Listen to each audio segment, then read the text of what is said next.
Think big. Think positive. Never show any sign of weakness. Always go for the throat. Buy low, sell high.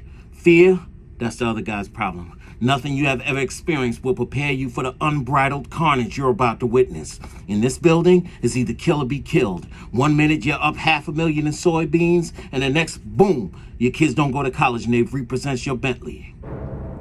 Does that sound familiar to you? Stick 'em up. Open up your mind. I'm about to hit you with the work. It's the 1983 film, Trading Places, starring Eddie Murphy and Dan Aykroyd. This has a 7.5 rating on Independent Movie Database. Okay. This film came out in 83 where Houdini had dropped Haunted House of Rock. Malcolm McLaren dropped Buffalo Gals. Okay. We going back. We going way back, son. This is a great, great trading movie. Some of my favorite scenes is a scene in which I open this video with that quote. Okay. Another one of my favorite scenes is when the Duke brothers. Okay. Now the Duke brothers, if you remember in Coming to America, when Akeem was with Shorty and they was going out to eat, and he hit some homeless dudes off with a stack. He hit them off with a bunch of cash. Those dudes that was sleeping on the street are the Duke brothers from Trading Places. What happened was, in one of my favorite scenes, they went broke. Okay? They were attempting to corner the commodity market or the frozen orange juice market. They was attempting to corner that. They had what they thought at that time was some information about the crop report. Now, I don't know. I was not trading in 83. In 83, I wasn't even a teen, kid. All right? So I don't know if it was really that real. You know what I'm saying?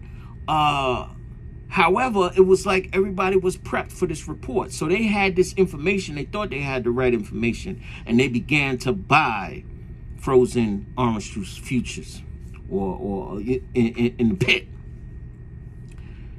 Conversely, Eddie Murphy and Dan Aykroyd, okay, Louis Winthrop and Billy Ray Valentine, they had the correct information and began shorting that. And they began shorting at 142, and they shorted it all the way down to 46, and then even 29. It went as low as 29. Okay. Now these dudes, you know, again, we're talking about commodities. So we're talking about soybeans, gold, coffee, wheat, stuff like that.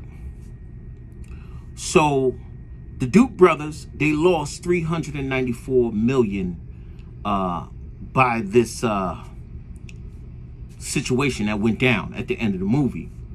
And by losing all of that money, they went bankrupt. And that's why they were sleeping on the street in Coming to America.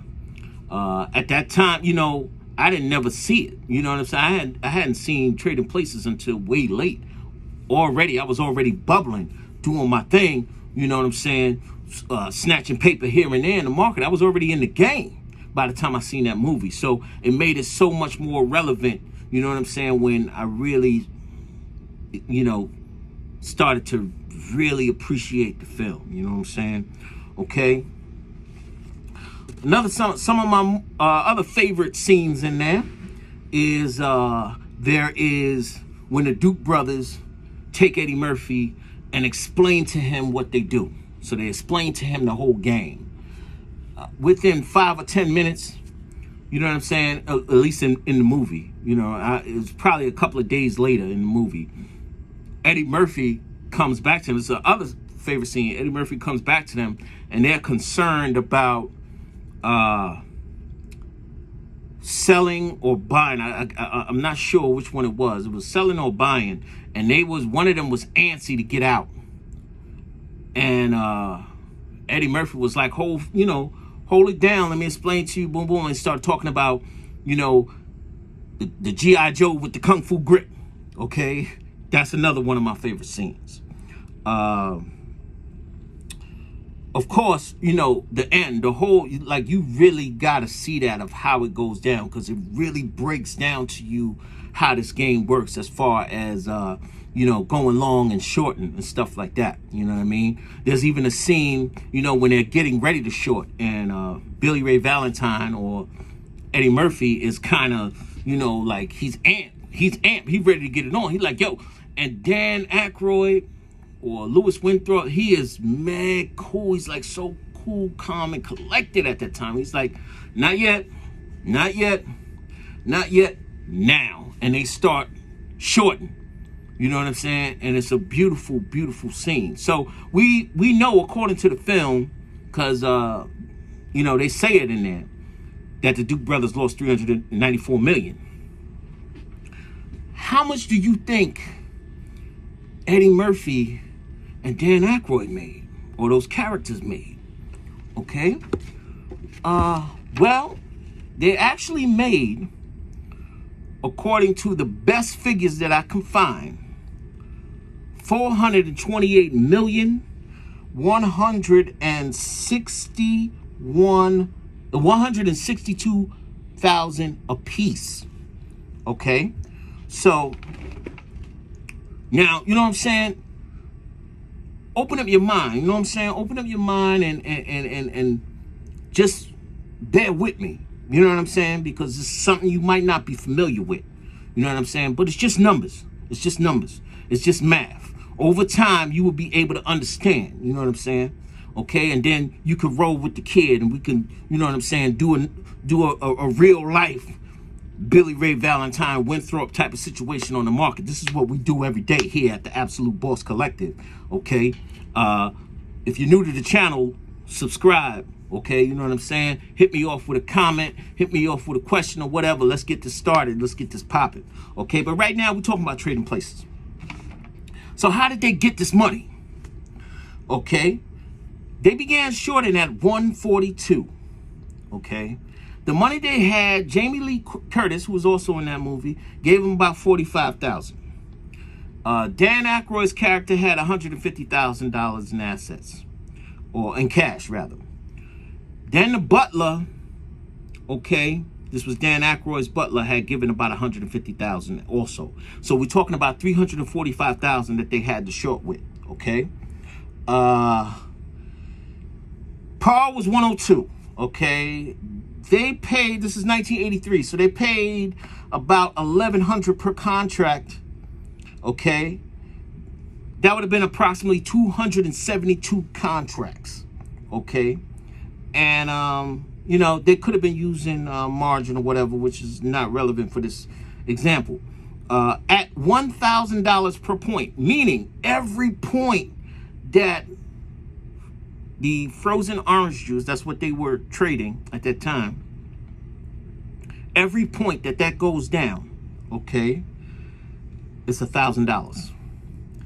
Okay, so they made about $272,000 per point, going from 142, where they began shorting, all the way down to 46, and then down to 29. So once you short, you actually, you know, buy, you sell first. You're selling a commodity that you don't own. You borrow that commodity and you're selling it, and then you buy it back at the lower price. So all of that fall from 142 all the way to wherever they started covering, which is, you know, approximately at 46 and 29, they started covering all of those points, which is really, you know, all of those points that start, that falls, that becomes theirs.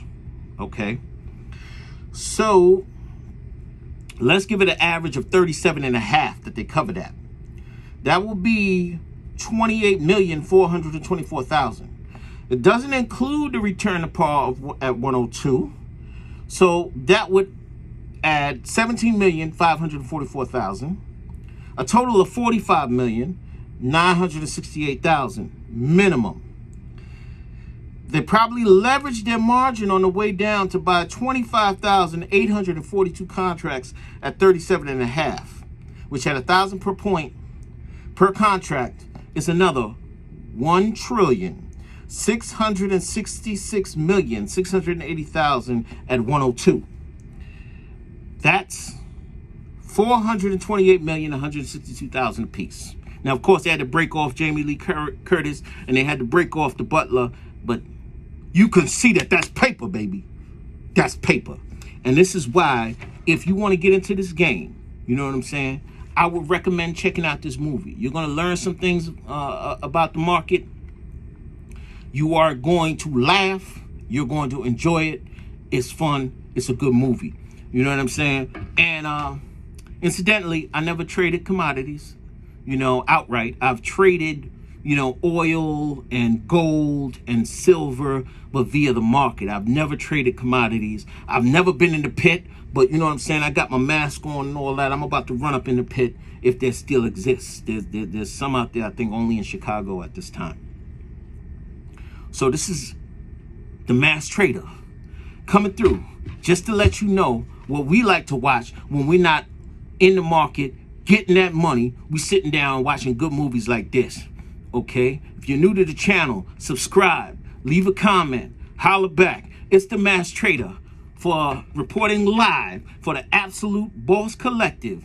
Peace.